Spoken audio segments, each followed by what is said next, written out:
Selamat pagi, salam sejahtera untuk kita semua. Perkenalkan, saya Wildan Maulana, mahasiswa program studi PJKR, Fakultas FPPSKR Universitas Bagharia Semarang. Berhubung sedang ada pandemi COVID-19 ini, saya di sini akan melakukan sebuah micro teaching berupa narasi, di mana di sini hanya menceritakan bagaimana sih mengajar secara daring. Nah, pengen tahu kan kelanjutannya mengajar daring itu seperti apa? Langsung saja lanjut ke video. Assalamualaikum warahmatullahi wabarakatuh. Selamat pagi anak-anak. Gimana kabar kalian? Semoga sehat semua ya. Amin. Oke, baik, sebelum kita melakukan pembelajaran, alangkah baiknya kita berdoa agar diberi kelancaran dan diberikan manfaat dari pembelajaran ini. Oke, berdoa menurut agama dan kepercayaan masing-masing dimulai. Selesai? Baik, setelah melakukan berdoa, alangkah baiknya kita melakukan presensi. Nah, saya presensi terlebih dahulu ya. Muhammad Khairul Anam, Khalid Wada.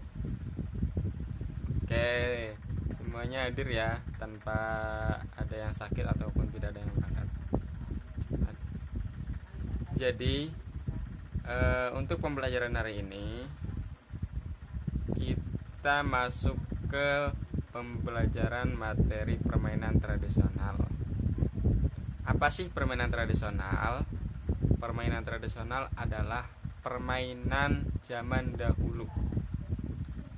Mungkin dari teman-teman udah ada yang tahu permainan apa sih tradisional itu, macam-macam permainan seperti apa sih di tradisional itu, di permainan tradisional itu maksudnya.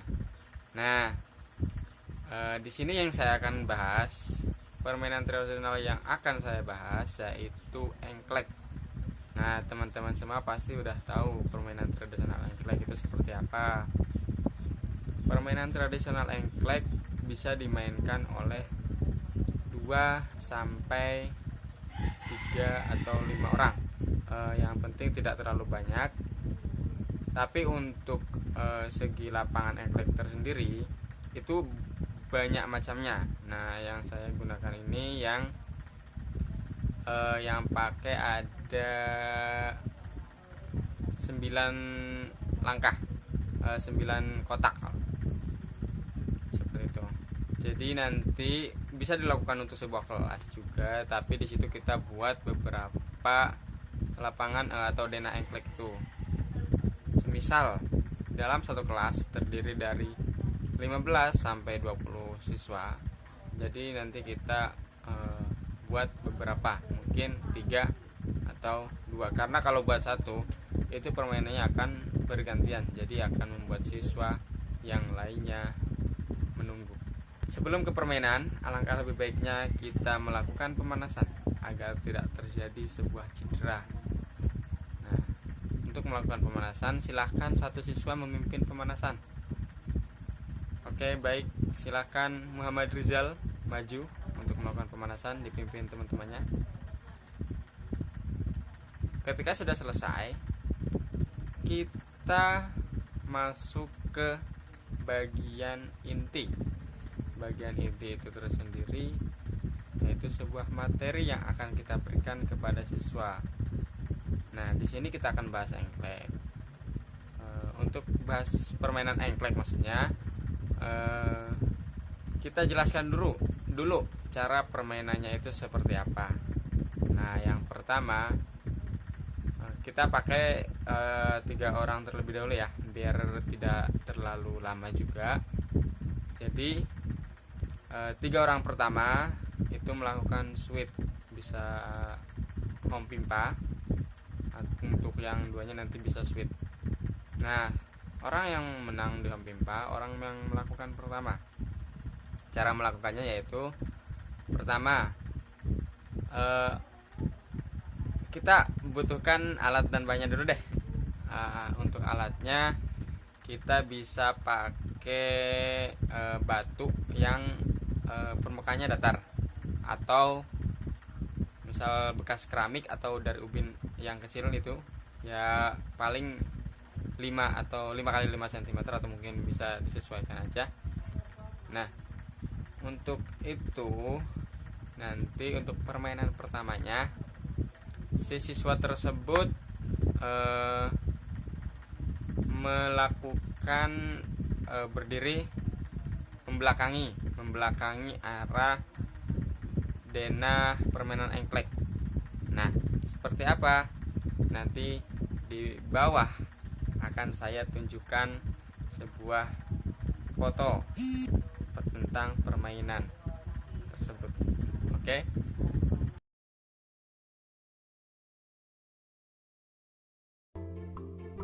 Sebelum kita mulai bermain, kita harus membuat petak terlebih dahulu, teman-teman. Kita bisa membuatnya dengan menggunakan kapur. Lalu, kita membutuhkan batu datar atau pecahan genting untuk masing-masing pemain. Cara bermainnya adalah dengan melempar batu atau pecahan genting yang kita punya ke petak nomor 1. Lalu, pemain harus melompat ke petak nomor lainnya dengan satu kaki. Ingat ya teman-teman, batu yang kita lempar tidak boleh melewati petak dan kaki kita harus tetap melompat dengan satu kaki. Jika ada kesalahan yang dibuat, maka akan gugur dan berganti dengan pemain lainnya.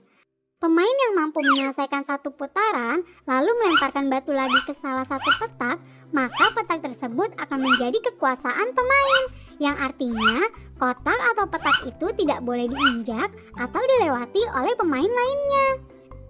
Nah, pemain yang memiliki daerah kekuasaan paling banyak adalah pemenang dari permainan engklek ini.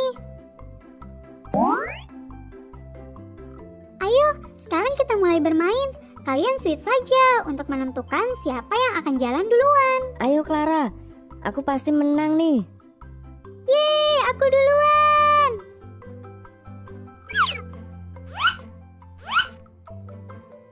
Pelan-pelan saja Clara, gak usah buru-buru.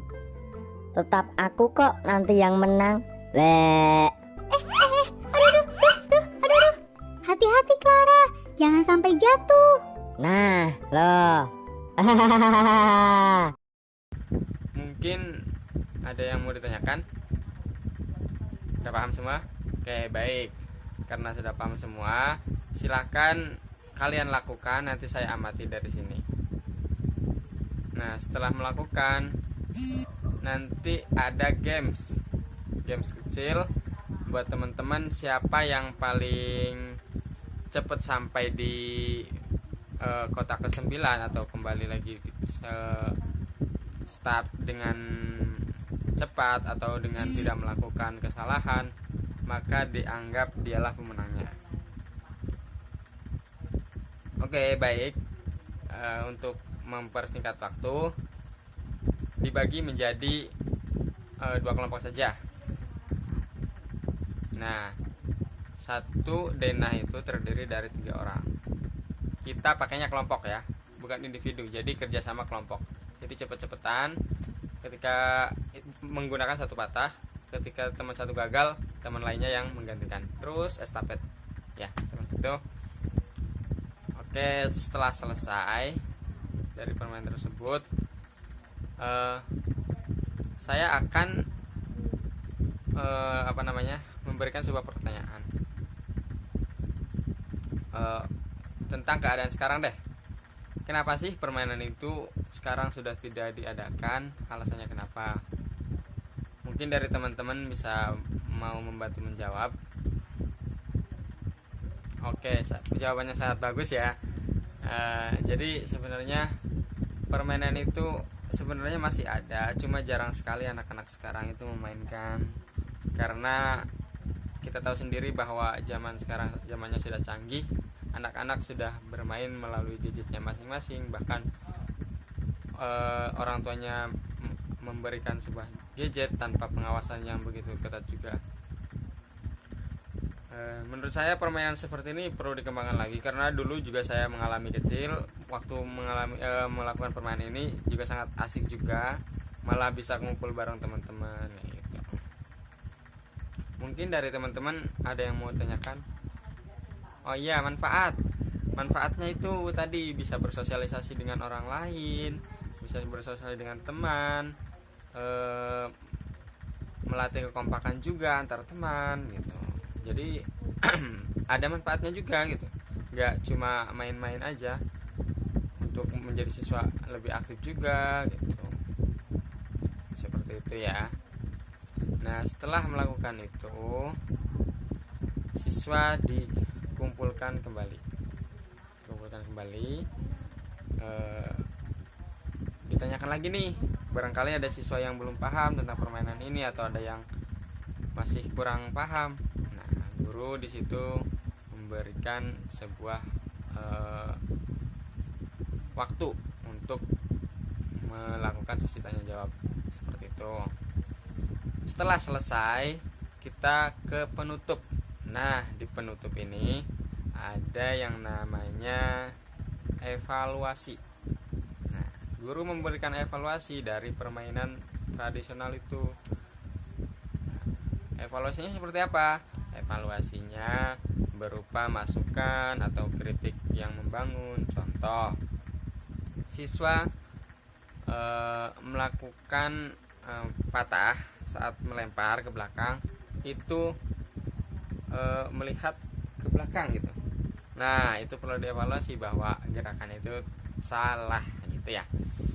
Nah, baik, untuk berikutnya setelah evaluasi kita masuk ke pendinginan. Nah, dilakukan pendinginan, salah satu siswa melakukan pendinginan dipimpin salah satu siswa. Setelah pendinginan, guru memberikan tugas selanjutnya untuk tugas minggu depan.